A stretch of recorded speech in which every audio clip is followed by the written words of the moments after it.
inner power coach Astha. A few years ago, I had gone for an inner child workshop, and there I learned of how people can hold on to their childhoods. They could have so many painful memories linked to their childhoods, or the social conditioning process itself could have created a lot of pain in our childhoods. But what we focus on expands, and there's always a silver lining. No matter how dark the clouds are, there's always something to look forward to. And with that thought, today I want to share with you a few of my lovely childhood memories that make me smile, that make me feel so good about myself. And let me begin with something small that happened with my father. I grew up in this small city, not really small, but known as the City Beautiful of India, Chandigarh. And it had a lovely lake where migratory birds would come during winters every year. And one fine day, me and my father, on a regular walk in the evening, decided to walk down on the marshes and look at the birds a little more closely. I think there were beautiful Siberian birds, and we just wanted to have a closer look, and my brother was also around. So we walked down on the marshes, and we were just seeking in the natural sights and looking at the birds and appreciating how they fly and how they splash around in the mud. And after a while, we started getting stuck in those marshes.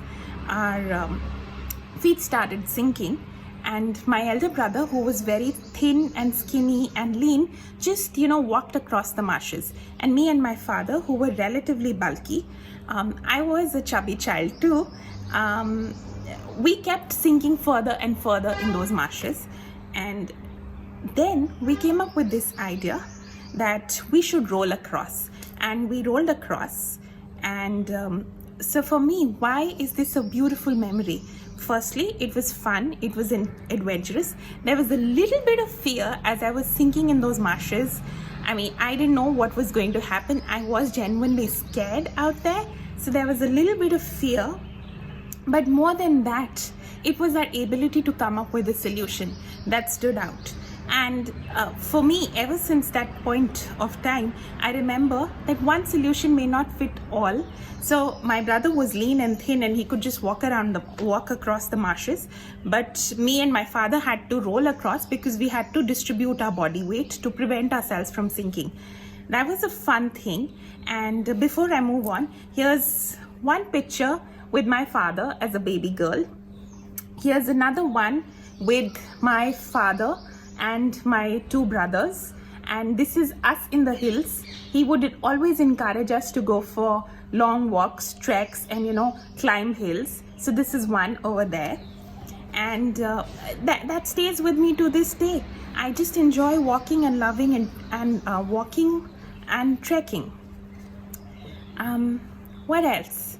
Yes, my mother, she's an exceptional cook, but what a lot of people don't know about her is she was adventurous in her own way. Chandigarh being a city where we did not have much traffic, and at that point of time, I don't think any speed limits existed while I was growing up.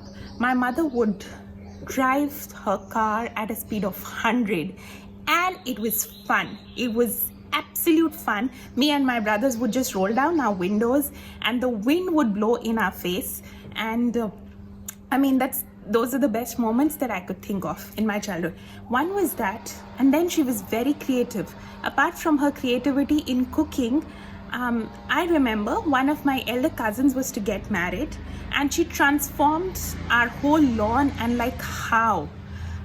She had these cane baskets, which she converted into beautiful lamps, and she got a mud wall created in our lawn. We had a front and back lawn. Chandigarh is a city with lawns.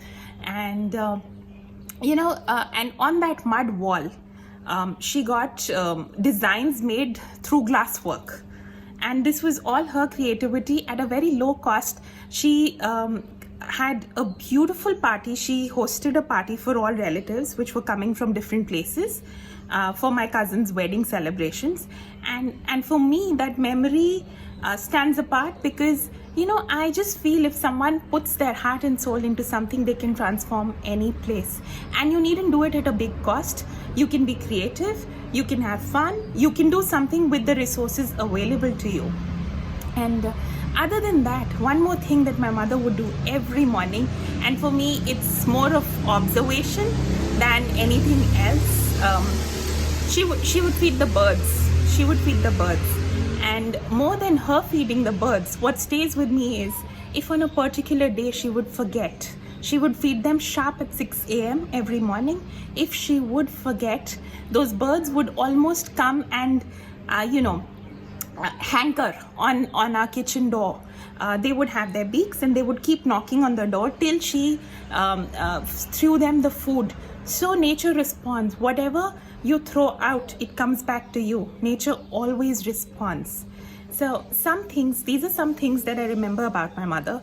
And yes, I'll show you some pics with her. So this is one of her holding me in her lap as a very young child. And this is me slightly grown up, again in my mother's lap, or actually cuddling her.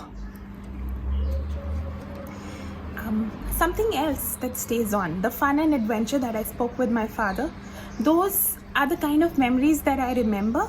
It's not 5 stars, it's not dinners, it's not lunches, it's just simple joyous moments. If any one of you is wondering why I am sitting next to a car today or standing next to a car today, it's because that's inextricably linked to my childhood. Me and my 2 brothers, we would always sit on the car hood and we would play. Yes, have a lot of fun. One special memory that I have is my cousin who was visiting us from Delhi, and at that point of time she was much younger to us. We had a lychee tree in our lawn, and this cousin climbed up the tree, and we all plucked lychees the whole day. This was summer breaks from school. This was the summer break from school. So that stands apart because we had so much of fun, and it was just something that nature gave us. It wasn't fancy toys. Not that I don't like fancy toys, but it's a memory that stays apart. Here is a picture with my 2 brothers and my cousin. Her name's Ishita, and this is my fondest memory with her.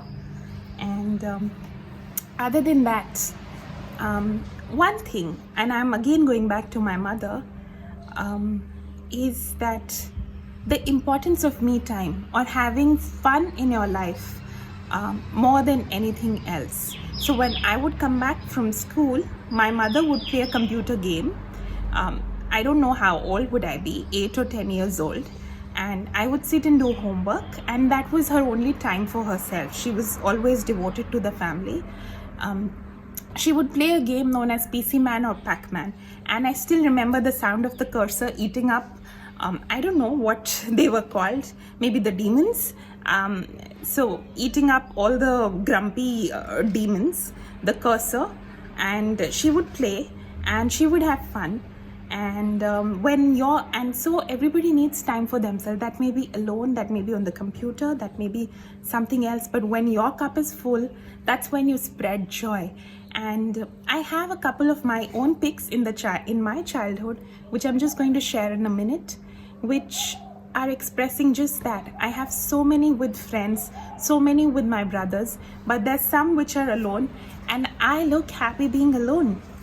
So there's a lot of joy that one can find in stillness, in being with oneself too. Here's one of my birthday, all smiles with so many streamers and so much decoration.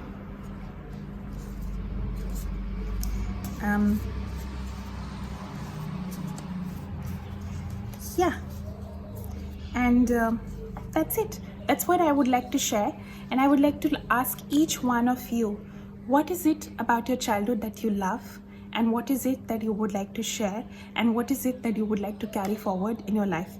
Please do share, and take care and have a great day. Bye-bye.